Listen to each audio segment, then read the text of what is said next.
Hi, I'm Paul J. Welcome to theAnalysis.news.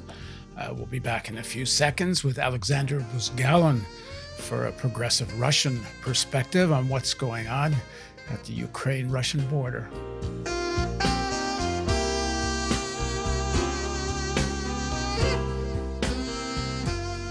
So don't forget about the donation button and the share button, subscribe button, and all the buttons. So if you look at the Western press, you get anything from President Biden saying the Russian invasion of the Ukraine is imminent. The former head of the German Navy says, actually, there's no such thing imminent. And even the Ukrainian head of the Ukrainian government says, in fact, he doesn't think an invasion is imminent. But the Canadians and the British, and of course the Americans, are creating as much possible tension as they can. We'll get into all of this, but what is Putin doing? What is the agenda?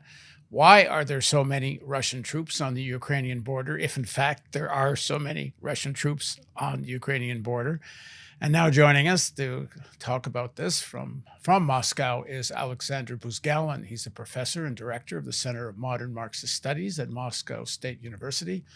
He's chief editor of the journal acTVism, an academic journal dealing with problems in political economy.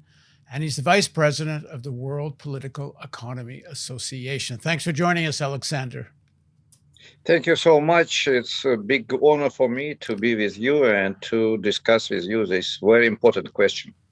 Thank you.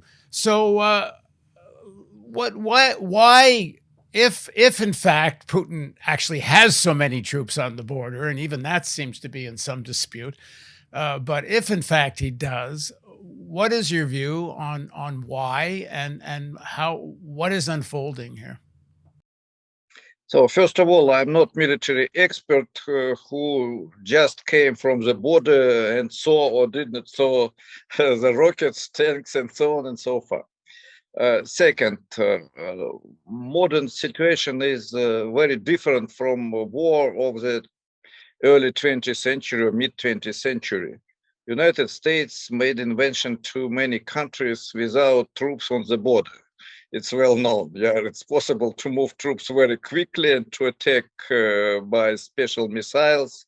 And fortunately, unfortunately, but Russia has such missiles and the modern special troops and so on. So first of all, it's not necessary. Second, officially, Russia says that troops are, but they are in 200, 300, 400 kilometers from the border, so far away.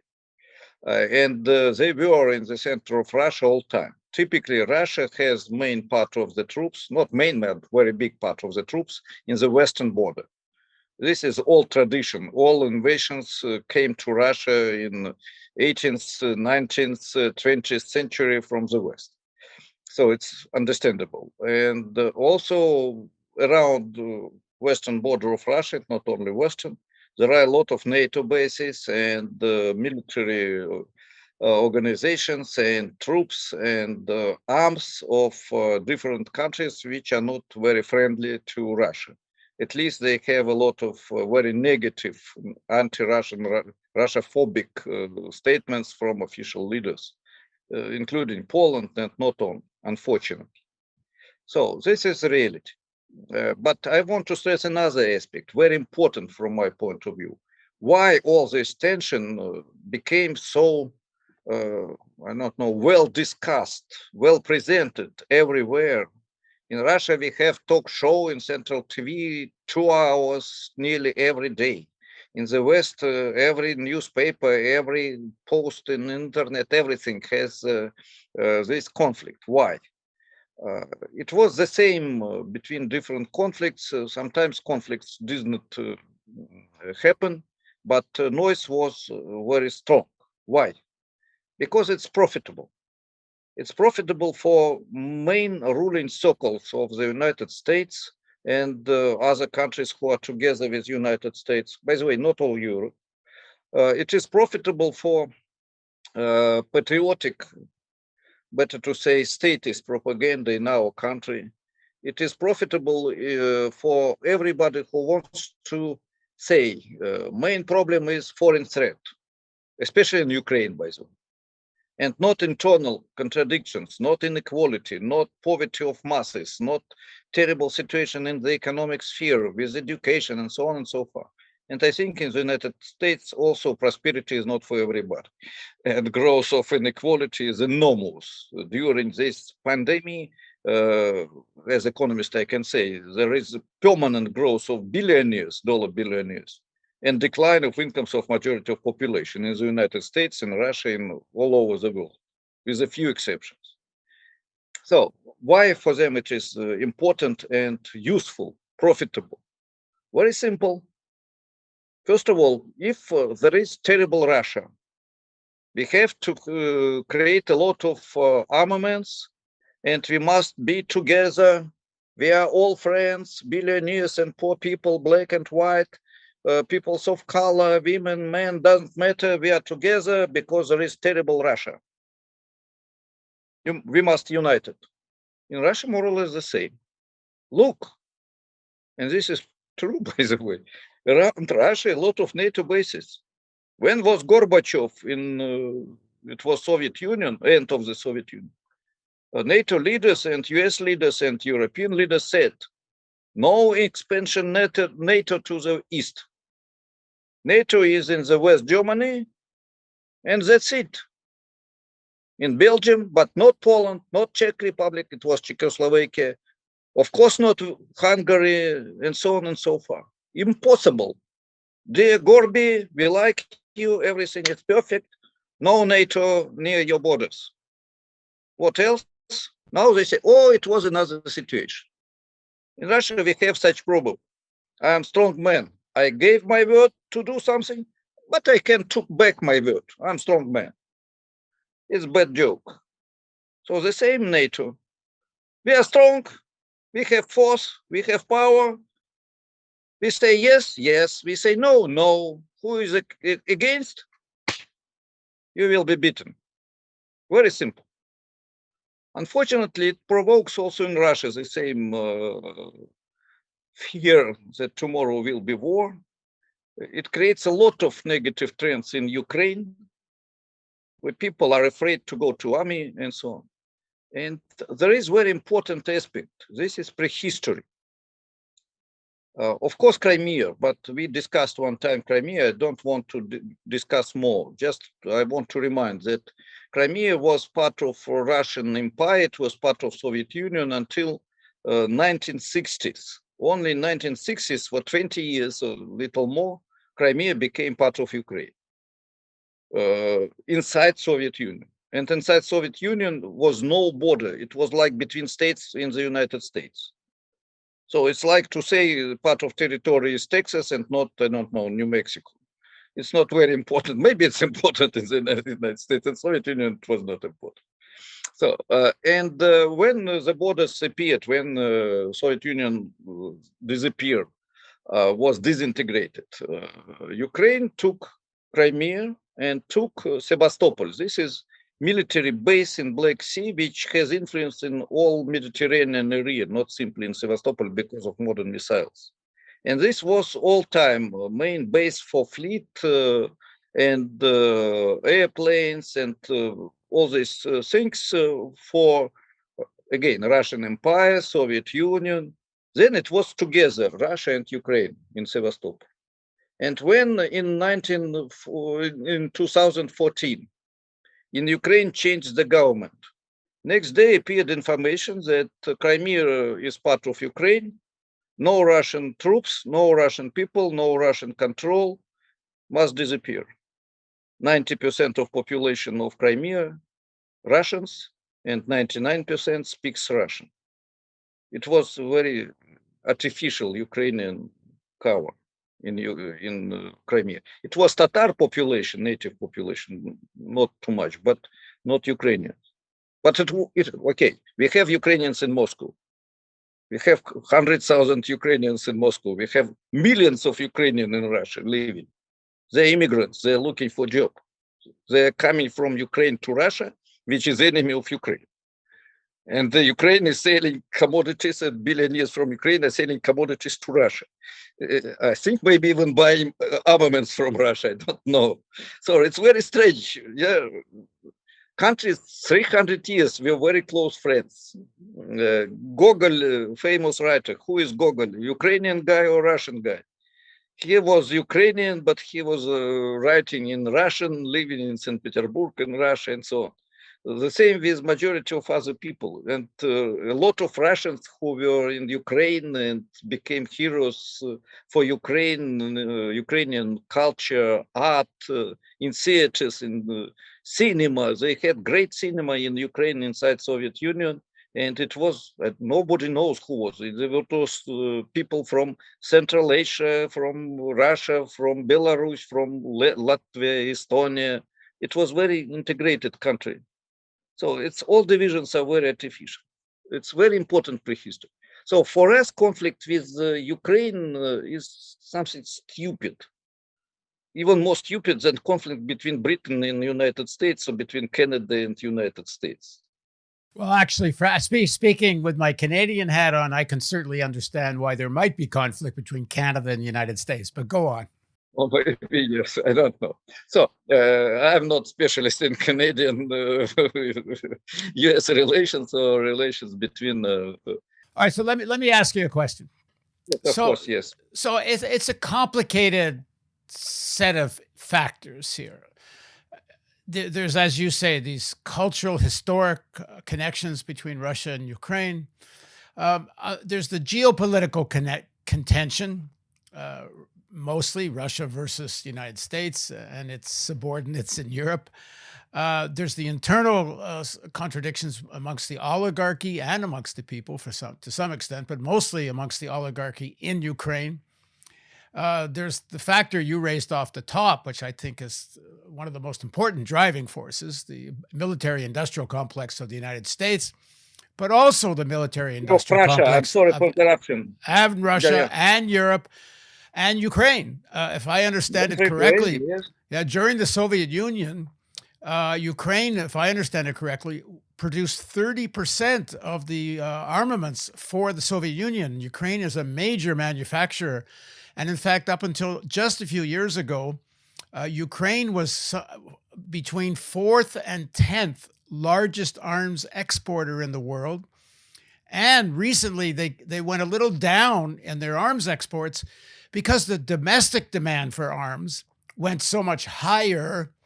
And of course, the Ukrainians are buying, they get $200 million from Biden for arms. Well, most of that, I assume, goes to American arms manufacturers. But there also is a fight, is there not, over the rival sections of the Ukrainian oligarchy, one of which is pro-American, the other which is much more aligned with Russia. And the way the pro-Western section of the Ukrainian oligarchy has pushed aside the section of the oligarchy that was more connected with Russia, and essentially quite brutally. I mean, they've arrested some of the political leaders of political party that was more connected with Russia. So talk a bit about this, the contradictions in the Ukrainian oligarchy and the Russian versus American oligarchy. We don't talk about the American oligarchy enough, but it's the same thing. Yeah. Of course, we have a big capital, which is in Ukraine and in Russia very specific. It is much more integrated with their state. I mean, inside Russia with Russian state, in Ukraine with Ukrainian state. Because of in Russia, we have such expression, пилить бюджет. So when you take budget money and using budget money for private purposes by capital. Officially, it is used for benefits of people, but really big part of this money disappearing where they came from state pocket and are going to people's pocket. In between there is business, and this business eat a big part of this money, maybe the biggest part of this money. It's the rule for Russian business, Ukrainian business, I think in all post-Soviet countries, and not only. That's the same model in the United States, but go on.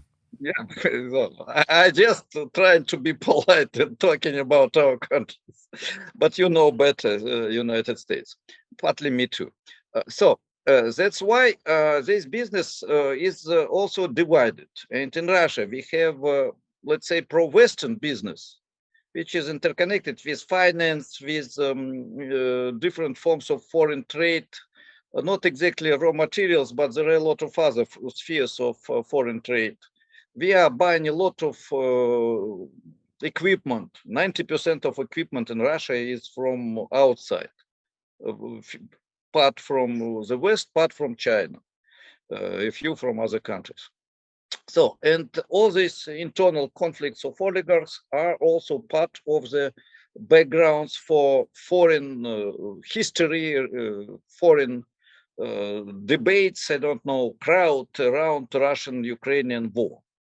Why? Because in Russia we have now victory of, let's say, nationalistic or national big business, which is very integrated with military-industrial complex, and which has very contradictory influence for Russian development.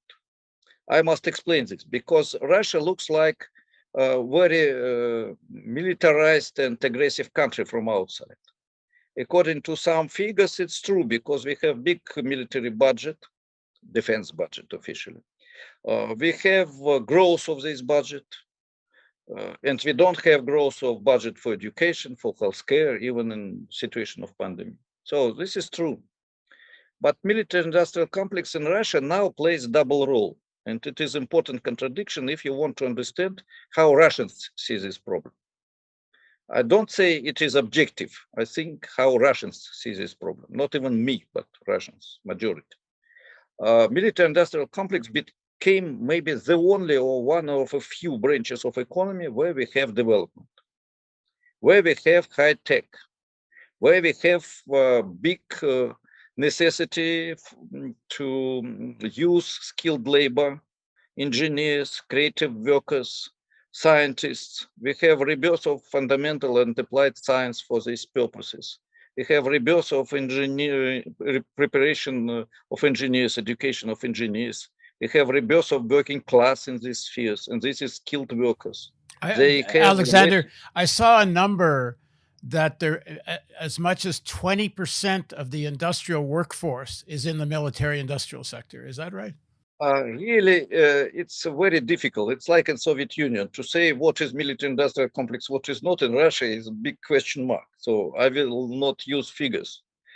Because it is really difficult to say. Sometimes enterprises which are producing absolutely civil production are working for military-industrial complex, and vice versa. Some military enterprises are producing a lot of consumer goods for population inside Russia. It's a paradoxical situation.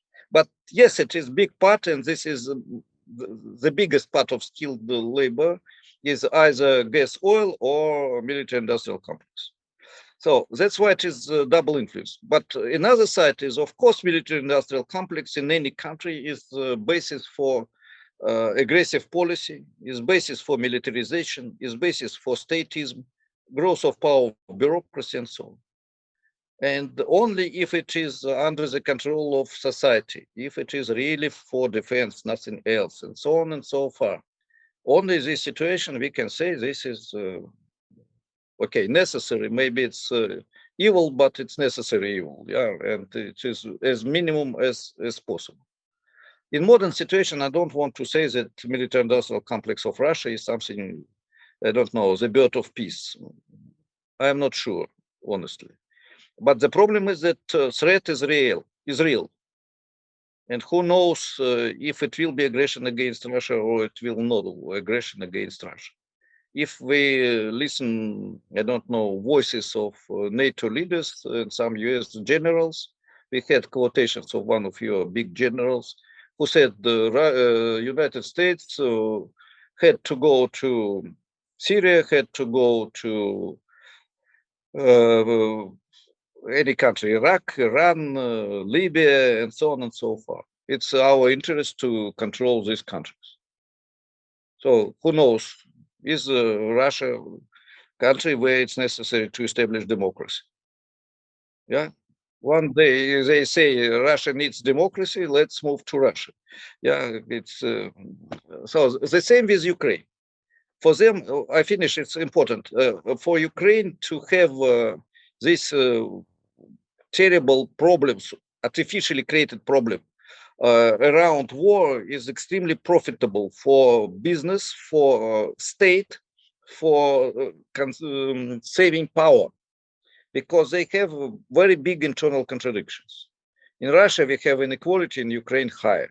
In Russia, we have stagnation of economy, in Ukraine, much bigger stagnation, and the same problems.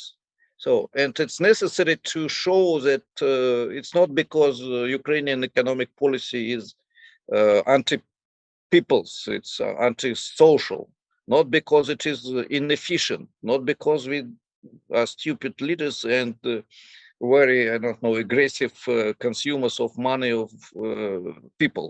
Not because of that, but because Russia is terrible. In Russia, we can say it's because the United States are terrible. So, unfortunately, nobody is perfect, as it was said in one American movie. And of course, Russia is not the angel, and the United States even more. Yeah, well, let me just quickly add, is that everything you just described is true for the United States. A militarized economy, the infrastructure is crumbling, the education system is crumbling, healthcare is terribly underfunded, and the Republicans, who are so worried about big government and government spending, along with the corporate Democrats, have no problem increasing the military budget to $1 trillion or more a year. So it just needs to be added. The other thing is there's articles in all the American publications now, and they give Putin two major objectives in why he's about to invade Ukraine, which, as I said earlier, I think you mentioned, most of the Europeans, even the Ukrainian government, don't think Russia's about to invade Ukraine, but the Americans can't shut up about it.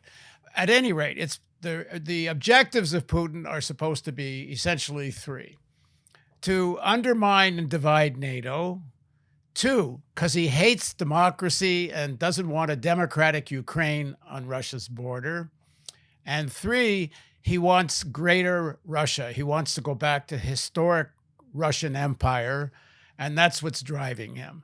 So let's start with the democracy thing. I mean, it's kind of ironic given that Ukraine is not much of a democracy, but at any rate, what do you make of this? Putin hates democracy. That's what this is all about. First of all, it is not so simple about Putin and democracy. But first of all, I want to say about Ukraine. It is a country where a lot of people were arrested, beaten, killed by semi-fascist groups and directly fascist groups, legally and illegally. It was in 2015, 16, and during many months, and it is continuing. If you openly say in Ukraine that you think Russia is not aggressive, and Russia is not enemy, and in Russia there is something good, you will be maybe even killed. Not by state, but by Bandera, pro-Bandera, I say in general, right-wing, semi-fascist, militarized groups. And they're still acting. They still have fascist marches in Kiev, in the center, openly. They have anti-Semitic direct slogans. We have comrades, colleagues in Ukraine, so it's not good atmosphere at all. We have a lot of immigrants from Ukraine. People left Democrats, internationalists, and they had to leave country because they are afraid to be killed. One of my friends is living now, teaching in Russia, and he is the assistant of professor, young PhD talent person, historian. He was living in Odessa, it's south of Ukraine, a very big city, and he was threatened to be killed many times. And this is only one my personal example, and there are a lot of other examples. So it's falsification of democracy. About democracy in Russia, of course, we have concentration of power in the hand of president and administration. But generally, we have concentration of power in the hands of bureaucrats and top oligarchs who are integrated, like everywhere. A few examples. I was told when I had another interview with US journalists, and the journalist asked me, can you say openly that Putin is not good guy, tra-ta-ta? It was much more dirty expression. Openly in your central TV. I said, no, I cannot, but it's true. Nearly every week, 30 minutes open air in one of the central Russian TV stations, where I can say that economic social policy of the state in Russia and power in Russia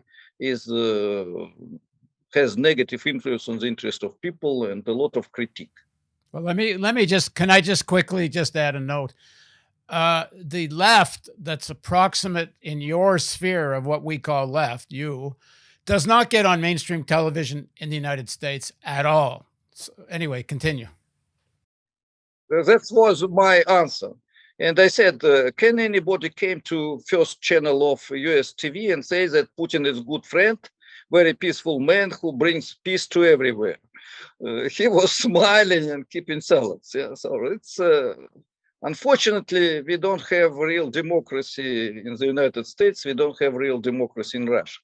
In Russia, we have much more paternalistic traditions. This is also important, and very strong semi-feudal relations, especially in regions, so-called clans in the North Caucasus, it's south of Russia, in some Muslim regions of Russia, but not only. So we have a lot of negative features in our country, but it's very often not formal democracy. We have Communist Party of Russian Federation in the parliament. Of course, that is not real. They're not real communists, but they are very left social democrats in economic and social policy. They're Russian nationalists, Stalinists, but economic and social requirements are more left than left party in Germany. They require free of charge education for everybody in universities, not only in schools. Completely free of charge, good quality health care. Very high progressive income tax, nationalization of oil industry, gas industry, and so on, and all rent from raw materials must go for people's development. People's control on the enterprises. So this is not. I don't know who in the United States Parliament can proclaim such requirements and have 15% of the seats. Nobody. Nobody. Yeah, that's true. I mean, Bernie Sanders and such and a few come a little closer, but they may agree with everything you just said, but they can't actually realistically propose most of what you just described. Yeah, so that's why it is. Of course, we are criticizing absence of democracy in our country all time. It's all time from when Soviet Union collapsed. Yeltsin started mass, very strong oppression of left trends, and by the way, even real Democrats. They disappeared from government, from parliaments during 1-2 years after his victory. And in 1993, it was tanks in Moscow who were shooting to the parliament. It was very democratic. Now, in past interviews, you've talked about how the West are always so concerned about some politicians that get suppressed by Putin, who are essentially pro-West neoliberal politicians, but they don't talk about the left in Russia. I shouldn't say Soviet Union. It's also Russia. True, yes. The left gets suppressed more, and the West never talks about it. It's true, and we had Sergei Udaltsov, very active, I can say, really democratic internationalist leader of left organization, communist organization, Left Front. He participated in protests in Bolotnaya Square. And by the way, liberals put these young communists in the front. Police attacked, first of all, these guys. They are not absolutely weak. Maybe one of them also made something against policemen, and Sergei and his friends received 4 or 5 years of the prison. Yeah, and nothing in the West. Stanislav Markelov, I say this name, it's important. Stanislav Markelov, our close friend, he was protector of human rights and defender of trade unions of immigrants. He was killed in the center of Moscow. It was said that it was strange, crazy guy, but really it was political killing. So nearly nothing in the West. About Nemtsov, who had a lot of money, and I don't know who and why killed him, by the way. Noise is permanent and no stop until modern minute. Many years came. About Stanislav Markelov, nothing. So it's very, very strange model of defense of democracy. Sorry, it's very important for me. Yeah, of course. So it's not to minimize. I mean, they use the word authoritarian with Putin and the Russian state. You're not minimizing that there is authoritarianism. Of course it is. Yes, course it it's is. there are a lot of authoritarian trends and in politics and so on, but it's not a picture which is created by Western media. Right. Okay, let's get back to Ukraine. So there's the drive of the military industrial complex on all sides. I have to say the Americans are certainly the more provocative. They're certainly the profiting the most out of all this. But as you say, there's also a Russian military industrial complex. Let me just say, because I know I'm going to get viewers writing in, I don't, and I'm sure you don't, disagree that the demand to stop the eastern expansion of NATO is a justified demand. There should, Ukraine shouldn't be in NATO. There should be no nuclear weapons in any of these harboring neighboring states, and go even further. I would say there shouldn't be any bloody nuclear weapons in Europe, period. In fact, anywhere. But so let's put that aside because we all agree on that. But there actually is a fight over this division amongst the oligarchy in the Ukraine between a pro-West and a pro-Russian. And the way the pro-Russian section of the oligarchy have been suppressed, really, by the Americans. The change of government, I guess it's in 2014, was essentially a coup that the Americans were very involved with.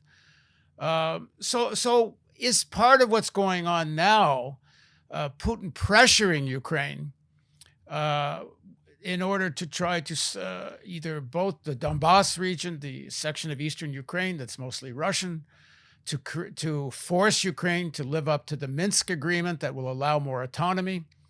Are they trying to strengthen the pro-Russian section of the Ukrainian oligarchy? And there really is a fight. Ukraine is quite a prize, if I understand it correctly. It has been quite an industrial powerhouse. It's true, and it is very complex question. I'm sorry, I cannot be very brief. You don't need to be brief.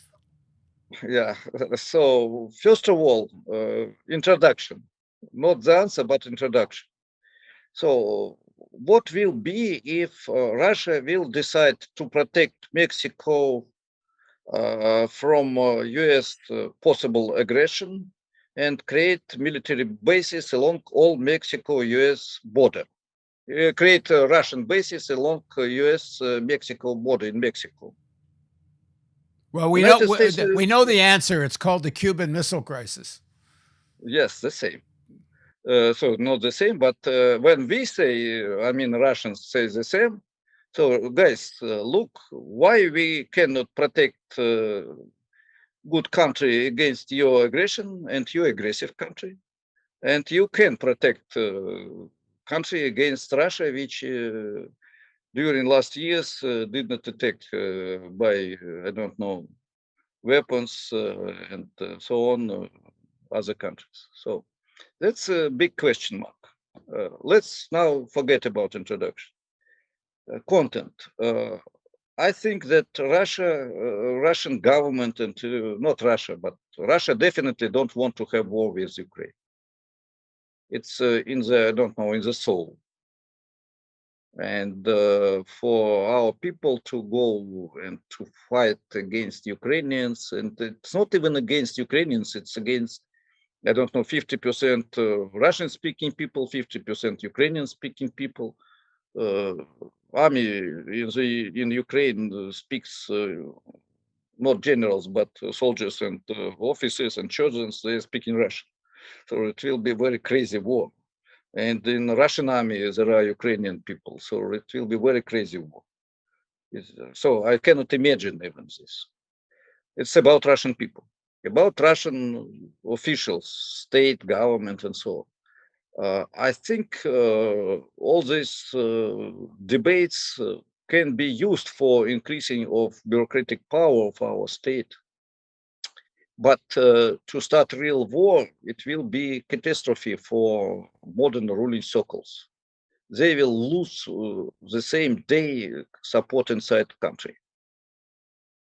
Even if they create very good prerequisite, explain everything, show all facts and pictures and so on, I don't think that any war in the territory of Ukraine will be supported by Russian people. It's self-killing, suicide for officials, and they're not stupid. I'm very critical about top Russian people. By the way, I don't want to talk about Putin. It's a very bad idea when everything is cult of personality, but cult created in the West. So it's not Putin. It is the system of power of bureaucrats and oligarchs. Putin is only symbol, nothing else. So for this elite, it will be self-killing, suicide. For military-industrial complex, really they are producing now mainly things which are necessary not for such small local wars. They are producing very expensive special equipments, which I don't know is necessary only to show Russia is very strong and dangerous, don't attack us. So this is the role of these special new missiles. And we don't have enough of these missiles to attack any country, by the way, now. It's just symbols that we can create something very dangerous. So we're going to finish part one now, and we're going to do a part two of this interview. So thanks for joining me on theAnalysis.news. Don't forget the donation, the subscribe, the share, and join us for part two of Alexander Buzgalin, which we'll be releasing very soon.